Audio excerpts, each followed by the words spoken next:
Have you ever noticed how your brain whispers, let's just do it tomorrow? Or how your body feels strangely heavy the moment you decide to change your life? That's not laziness. That's the comfort zone.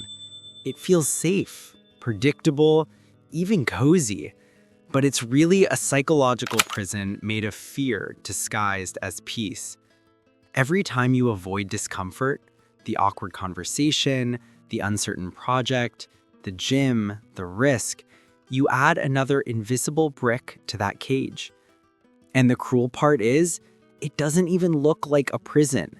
It looks like your favorite couch, your routine, your, I'm just tired today. But behind every I'll do it later, there's a tiny surrender, a quiet agreement to stay the same. Your comfort zone is not your friend. It's a velvet trap designed to keep you safe and small. Your comfort zone isn't laziness. It's neuroscience doing its job a little too well. Inside your brain, a tiny almond-shaped structure called the amygdala acts like an alarm system. Its job is to keep you alive, not to keep you happy. When you try something new, start a business, speak in public, confess your feelings, your amygdala fires off an ancient warning. Danger, unknown territory. Your body responds as if you're facing a predator, heart racing, palms sweaty, mind suddenly blank. So you retreat, not because you failed, but because your brain confused growth with threat. Over time, this reflex becomes automatic. The neural pathways of avoidance strengthen, like well-worn trails in a forest. The more you stay in the comfort zone, the easier it is to stay, and the harder it is to leave. You're not stuck because you're weak. You're stuck because your brain evolved for survival, not success. But here's the twist. Every time you do something scary and survive it, your brain rewires itself. It learns, this isn't death, it's growth. And that's where the walls begin to crack. Your comfort zone whispers the most seductive lie. You're safe here. And in some ways, it's true. You can't fail if you never try. You can't be rejected if you never reach out. You can't be judged if you never show yourself. But that safety has a hidden price. It quietly drains your life of meaning. You stop feeling alive because everything becomes predictable. Days blend into weeks, weeks into years. And one morning, you wake up and realize that nothing actually changed except that your dreams got smaller. Safety feels good in the short term, but it's emotional quicksand. The longer you stay, the deeper you sink. The brain calls it protection. The soul calls it wasting potential. And that's the tragedy of the comfort zone. It doesn't kill you suddenly, it just numbs you slowly, until you can't tell the difference between peace and paralysis.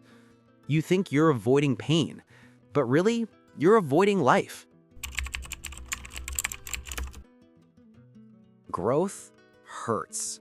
Not because you're broken, but because you're becoming.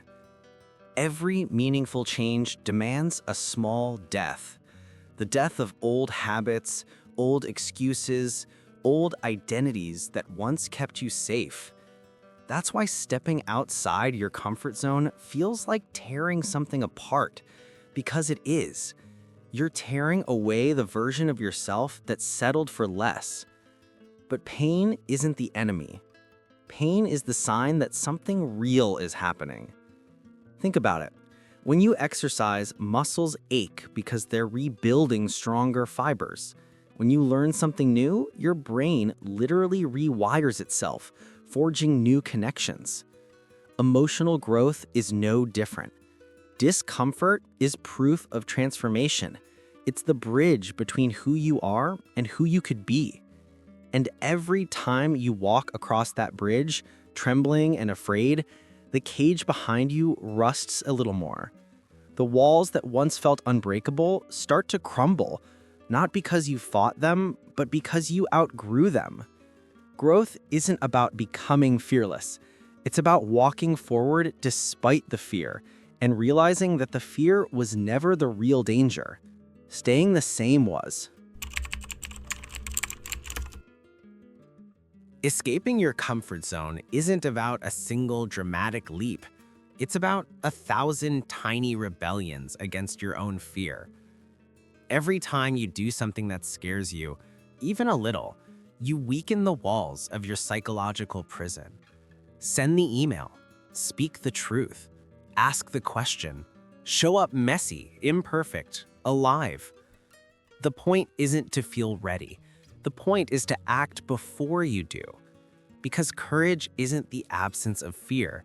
It's moving while fear tags along for the ride. You won't always win. Sometimes you'll stumble, get embarrassed, feel like you're failing. But every stumble expands your world. Every moment of honesty, every awkward step forward, it adds new color to your life that safety could never offer. And one day, without realizing it, you'll look back at the comfort zone you once lived in, and it will seem so small, so distant, you'll wonder how it ever felt like home. The comfort zone never really vanishes. It just grows with you until the whole world feels like one big invitation to grow again. Here's the truth. You'll never escape fear completely. It will follow you, whisper doubts, push against your progress. But the difference now is that you know it's just a companion, not a jailer. Your new comfort zone isn't about safety, it's about possibility. It's the space where you allow yourself to grow, fail, learn, and try again without guilt. A place where courage is routine, not extraordinary. Where discomfort is not something to avoid, but a signal that you're alive. The world is full of invisible cages, but you've learned how to walk through walls. Every morning you rise, every small act of bravery, every choice to do it anyway, you are redesigning your prison into a playground. And one day, when you look back at your old life, you'll realize the cage never truly contained you. You contained yourself. Freedom isn't something you find, it's something you create, one daring step at a time.